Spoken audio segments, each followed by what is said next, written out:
In what was a tough game for Knott Central to begin with, it was made even tougher against the Ballard Bruins in the second round of the Sweet 16 by shooting only 38% from the field and committing 17 turnovers compared to only 5 assists. Cameron Justice led the way with a game-high 24 points. Chance Cornett poured in 13 for Knott Central, who ends the year 30-6 after being knocked out in the second round of the Sweet 16 for the second straight year. At Rupp Arena in Lexington, Josh McKinney, WYMT Mountain Sports. The forecast called for some rain here in Rome, Georgia for the national championship game, but instead the weather was perfect for some football. That is, until the very end. We begin with number 10. This team entered last season with a huge target on its back, but could not quite complete the task of a repeat. But just like 2011, the Hazard Bulldogs are hoping defense can carry them in 2013. It may not be the Red Sox and Yankees or even the Giants and Dodgers, but the Cincinnati Reds and St. Louis Cardinals have built a rivalry that is becoming one of the more heated in baseball. And that rivalry was renewed tonight as the two teams opened a 3-game set in the Queen City. Mike Leake on the mound for the Redlegs trying to keep his recent success going, but in the fourth he runs into some trouble. David Freese lines a 2-out single into center. Matt Holliday scores, and it's 1-0 Cards. The next batter is John Jay. He lines one into right center field. Alan Craig scores, and just like that, it's 2-0 St. Louis. Pete Cosma gets in on the act. He lines one back up the middle into center for a hit. Freese scores, and the Cards score 3 runs with 2 outs in the inning. More trouble in the 6th. Jay again, this time doubles down the third base line into the corner. Yadier Molina scores. Cardinals up now 4-0. Another hit from Cosma. This one also a double into left field. Both Freese and Jay score, and it's 6-0 St. Louis. More 2-out damage. Matt Carpenter gets the infield single back up the middle. That drives home Cosma, and it's reaching blowout territory. The Reds do cross the plate in the bottom half. Jay Bruce singles to right field. Zach Cozart scores easily from second, but St. Louis did what they do best, and that's score runs. They win Game 1, 9-2. Welcome into the Appalachian Wireless Sports Overtime Saturday night. Coming up, we'll have highlights from the Cumberland Falls Invitational down in Corbin, as well as the Russell Athletic Bowl between Louisville and Miami. But first things first, the most anticipated game of the college basketball season for Big Blue fans as the 6th-ranked Louisville Cardinals come to town, looking to make it back-to-back wins over Kentucky in the series. It's all in tonight's Cats Corner, sponsored by Vanover, Hall, and Bartley. Number 18, Kentucky. Number 6, Louisville. Rupp Arena in Lexington. Let's get to it. Hot start for Louisville. Chris Jones pulls up, buries the 3 from straight away. And then check out the press by Louisville on the inbounds play. James Young throws it away.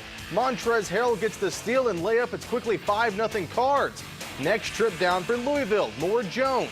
Another 3. It's an 8-0 run to start the game for Louisville. Kentucky, though, would find their rhythm and get it going. Julius Randle, the drive, two-handed finish. Then Andrew Harrison gets back-to-back buckets for the blue and white. A jumper right here, followed by a nice little drive, spin move, layup in the foul with a 12-2 run by the Wildcats. They lead it by 2. Later in the half, it was a battle between Jones and Young. Young buries the 3-ball. At the other end, Jones buries a 3-ball of his own for Louisville. Then Jones nails the step-back jumper from the elbow, but Young raises in a 3. Cats led by 5 at the break as we go to the Highlands Black and Blue Clinic scoreboard. You'll see they would go on to get the upset at home over number 6 Louisville, 73-66. James Young was named the Bluegrass Sports Commission Player of the Game, recording his first career double-double, 18 points, 10 rebounds. He also dished out 4 assists. Our very own Lauren Cash was at the game and has more. If there are 2 teams who have benefited from a tough schedule, it's Prestonsburg and Somerset. The Black Cats are just 7-5, while the Jumpers are 7-4.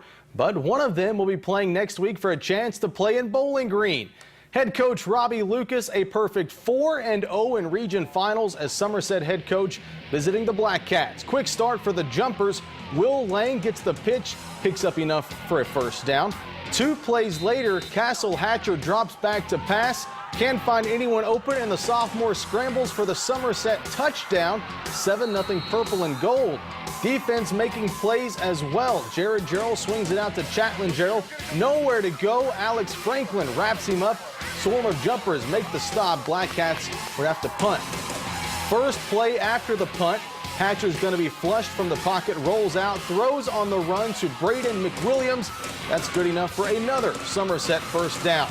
The drive is capped off with Bryson Jones taking the direct snap, punches it in from a few yards out, and it's 14-0 Somerset after just 2 possessions.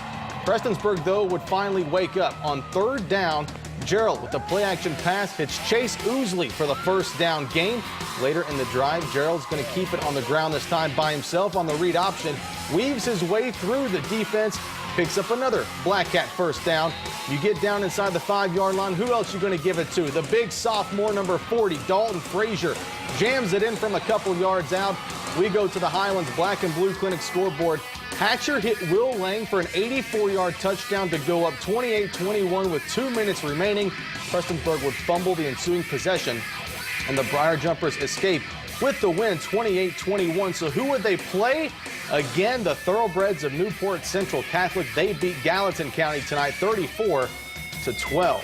Thanks, Derek. We're doing very well. Knott Central just came off a big win. Eventually to the semifinals where they're taking on Newport Central Catholic. I'm joined by sophomore Evan Hall. Evan, another big performance for you. 22 points, 9 rebounds, barely missing a double-double in this tournament. Just kind of talk about your performance overall tonight. Oh, I just come ready to play. I always go for a double-double, and whenever I go for rebounds, it just seems to come to me better. The Major League Baseball draft is now in full swing, and for the first time since 2010, the Cincinnati Reds drafted a college player in the first round. The Reds selected center fielder Philip Irvin of Samford University with their first-round pick. The Reds say they have had their eye on Irvin since he won MVP honors last summer while playing in the Cape Cod League.